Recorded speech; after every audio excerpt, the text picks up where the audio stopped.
The Yeah, the forester had not dealt with his emotions well at all.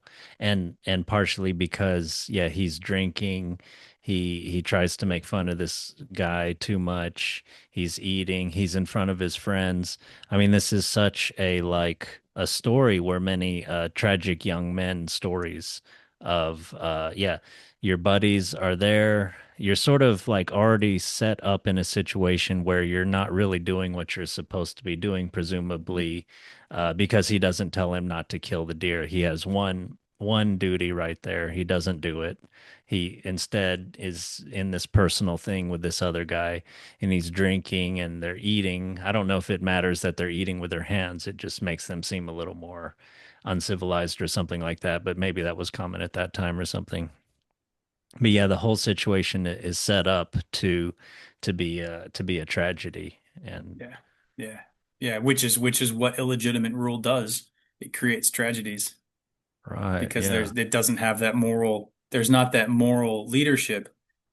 Because when there's that moral leadership, I've heard it said somewhere that like roughly like, I don't know, 60 to 80% of people will just kind of go along with whatever the prevailing social structure is. And a smaller percentage will try and be good, and a smaller percentage will just be assholes no matter what the prevailing structure is.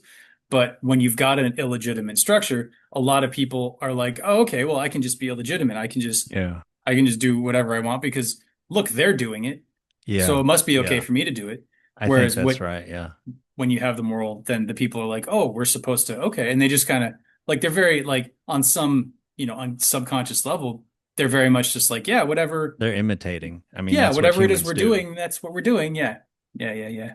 Yeah, to ape is human. Yeah. I mean, we're always, yeah, we're imitating. I think, we can imitate like a good religious figure or a good political figure. I think that's part of the reason we have religions is this structure built up to like, Buddha's like pretty good, Jesus pretty good, like, kind of try to Yeah. be like them a little bit. Like, if you don't know what to do, like try to be like them a little bit.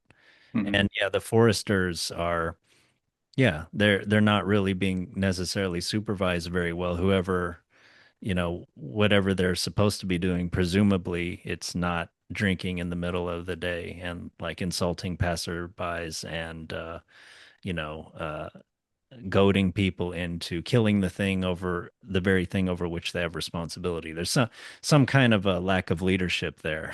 Yeah, yeah, the whole social contract breaks down because like in an ideal world, you would have these guys who were there to enforce the rules, and they would say, "Hey, we're enforcing the rules. Everybody just here's what you got to do. Don't do this, do this." And people would be like, "Oh, okay, great. Like you have our best intent in mind, and so does the leadership, because we've seen through their actions that they're moral, and we've seen through your actions that you're abiding by their decrees, and so we can relax and be ourselves. And as long as we stay within these social lines, that can all work out." And that's like I said, that's ideal. Like no society ever reaches that peak, but there's a gradient between that and complete despotism, and most societies fall somewhere in the middle. So we're talking a direction rather than a goal. Mm.